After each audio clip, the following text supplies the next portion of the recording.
যে মোহতারাম আপনার কাছে জানতে চাচ্ছি, সামনে বিশ্বকাপ, এই বিশ্বকাপকে কেন্দ্র করে বাসার ছাদে ব্রাজিল আর্জেন্টিনার পতাকা অনেকে উড়ায়। 2 নম্বর বিষয়, বিশ্বকাপ খেলা আমার জন্য দেখা জায়েজ নাকি না জায়েজ? আমি তো আর খেলছি না, দেখছি। 3 নম্বর একটা অপশন লিখেছেন যে হুজুর আপনি কোন দল করেন, আপনি কি আর্জেন্টিনা নাকি ব্রাজিল? মানে 3টা বিষয় তিনি লিখেছেন। আর প্রশ্নটা এসেছে অনলাইনে, হোয়াটসঅ্যাপে। আপনারা জানেন যে আজকে এই যে প্রশ্নের উত্তরগুলো আপনারা অনেক সময় শুনেন সোশ্যাল মাধ্যমে, এবং যারা সামনে থেকে দেখেন আলোচনা করছি, ঘোষণায় থাকে যে আপনারা অনলাইনে প্রশ্নগুলো পাঠাবেন, আমরা আলোচনা করবো ইনশাল্লাহ, এবং জুমার আগে এই প্রশ্নোত্তরগুলো আমরা করি।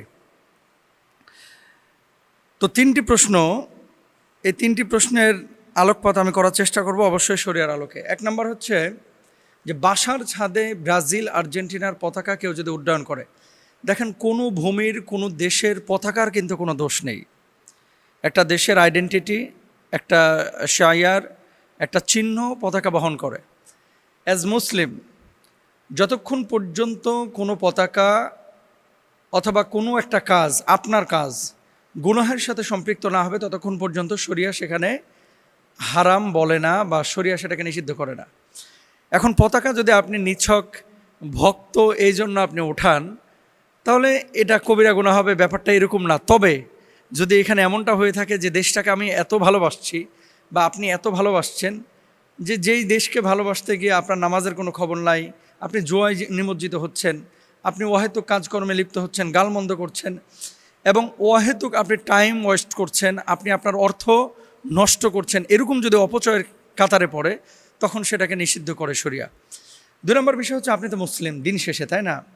তো আপনি ব্রাজিলের পতাকা উড়াইলেন, আর্জেন্টিনার পতাকা উড়াইলেন যে তাদের খেলা ভালো লাগে, তো সেই জায়গাটা আপনি আরেকটা পতাকা অ্যাড করেন না। আপনি কালেমার পতাকাটা অ্যাড করেন, আপনি মিশরের পতাকাটা অ্যাড করেন, তারাও তো খেলতেছে। আপনি সৌদি আরবের পতাকা অ্যাড করেন, ইরানের পতাকাটা অ্যাড করেন, একটা রাখেন না আপনি সাথে।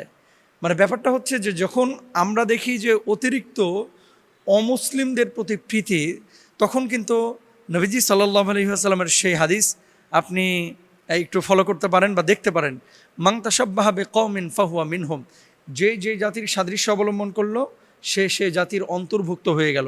এই জন্য প্লিজ কেউ যদি আপনারা এই কাজগুলো করেন, পতাকা যারা উড়িয়েছেন পাশাপাশি মুসলিম দেশগুলোর পতাকা উড়ান। আর এটা আমার কাছে মনে হয় অপচয়। আপনি একটা দেশকে ভালোবাসেন বা সেই দেশের খেলা পছন্দ করেন, পতাকাটা কিনছেন 300 টাকা দিয়ে বা কিনছেন 400 টাকা দিয়ে। অনেকে তো গোটা এলাকা জুড়ে পতাকা বানায় তারপরে রেকর্ড করতেছেন, কয় যে 1/2 কিলোমিটার দীর্ঘ পতাকা বানিয়েছেন। তো এটা তো অপচয় ভাই। ইন্নাল মুবাযযিরিনা কানু ইখওয়ানাশ শায়াতিন, নিশ্চয় অপচয়কারীরা শয়তানের ভাই। এজন্য কোনো পতাকা যেন এমনটা না হয় যেটা অপচয়ের কাতারে পড়ে যায়, এবং আপনার আর্থিকভাবে এই টাকাটা আপনি যদি গরিব মিসকিনকে দিতেন, আপনি যদি চ্যারিটির কোনো কাজে দিতেন, আপনি যদি দিনের কোনো কাজে খরচ করতেন, এটা কিন্তু কাজে লাগতো। এবার আসেন 2 নম্বর পয়েন্ট, ব্রাজিল আর্জেন্টিনার খেলা আসলে দেখা যাবে কিনা, কখন জায়েজ এবং কখন না জায়েজ। আল্লাহ সুবহানাহু ওয়া তাআলা পবিত্র কোরআনুল কারীমের মধ্যে বলছেন, ওয়াবতাগি ফিমা আতাকাল্লাহুদ দারুল আখিরাহ ওয়ালা তানসা নাসিবাকা মিনাদ দুনিয়া, আল্লাহ তোমাকে যা দিয়েছেন তার দ্বারা আখিরাতের আবাস অনুসন্ধান করো এবং দুনিয়ার অংশ ভুলে যেও না। হাদিসে আছে, কান আল হাবাশু ইয়ালআবুনা ফিল মসজিদ, হাবশিরা মসজিদে বর্ষা খেলা প্রদর্শন করছিল। রাসূল সাল্লাল্লাহু আলাইহি ওয়াসাল্লাম তা দেখতে গিয়েছেন এবং দেখেছেন।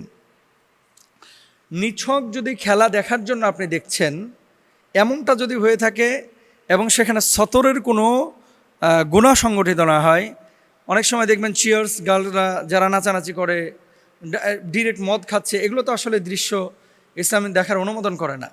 শুধু খেলা যদি হয়ে থাকে এবং সতর উন্মুক্ত না থাকে, দেখার জন্য আপনি দেখতে পারেন, কিন্তু শর্ত আছে কিছু। সেটা কি, এবার যেমন বিশ্বকাপ আমি দেখলাম ফিক্সচারে খেলা হবে এবার ম্যাক্সিমামই হচ্ছে ফজরের ওয়াক্তে, ভোরবেলায়। এখন আপনি খেলা দেখতে গিয়ে ফজরের নামাজে একদিনে পড়লেন না, সারা বছর আপনি ফজরের নামাজ পড়েন নাই, কিন্তু বিশ্বকাপ খেলা এসেছে, আপনি একেবারে 3টার দিকে বিরাজ করে মুড়ি নিয়ে বসে গেছেন। তার মানে কি, নামাজের চাইতে আপনি বিশ্বকাপকে প্রায়োরিটি দিয়েছেন। এমনটা যেন না হয়।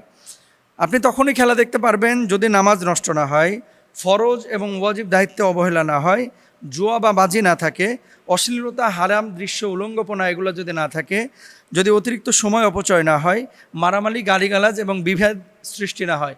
ব্রাহ্মণবাড়িয়ায় ব্রাজিল আর্জেন্টিনাকে কেন্দ্র করে প্রতিবার মারামারি হয় প্রতি বিশ্বকাপে, এবং পত্রিকা আপনারা দেখেছেন, অন্য অঞ্চলেও দেখেছি যে সিলেট, উত্তরবঙ্গে অনেক জায়গায় হয়।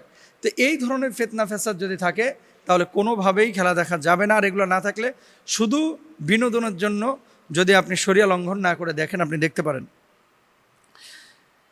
এরপর আসেন যে কখন আপনি এই গুনাহ হবে না। যখন এই কাজগুলো আপনি মেনটেন করবেন তখন গুনাহ হবে না। আর যদি নামাজ ছেড়ে সারাক্ষণ নিয়ে বসে রয়েছেন তাও অবশ্যই তো আপনার গুনাহ হবে। আর লাস্টে উনি লিখেছেন যে হুজুর আপনি কোন দল করেন, আপনি ব্রাজিল নাকি আর্জেন্টিনা? তো এখন আপনারা কিন্তু বলবেন যে হুজুর আপনারা আর খেলাধুলার বুঝেন কি?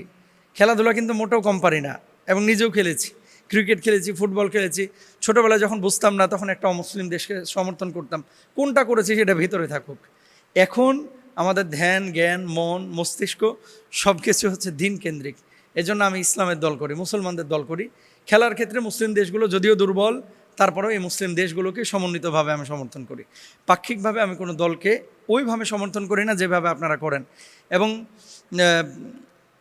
ওই যে ওই হাদিসের ভয় যে আমি রোনাল্ডোকে ভালোবাসি, মেসিকে ভালোবাসি, এখন ভালোবাসাটা যদি এমন হয় যে আমার নবীর চাইতে বেশি হয়ে যাচ্ছে, যেটা আমাদের যুবকরা করে, যেটা আমাদের মেয়েরা করে, আমাদের ছেলেরা করে, যে একজনকে আরেকজনকে এত ভালোবাসে যে ভালোবাসাটা একেবারে পৃথিবীর সবচেয়ে বেশি ভালোবাসা, তো আমি আল্লাহর কাছে কি জবাব দেবো? আমার কাছে সবচেয়ে প্রিয় হচ্ছে আমার আল্লাহ এবং আল্লাহ রাসূল, এবং আল্লাহ রাসূলকে যারা ভালোবাসে আমি তাদের দল করি। আল্লাহ বুঝদান করুক, আমিন।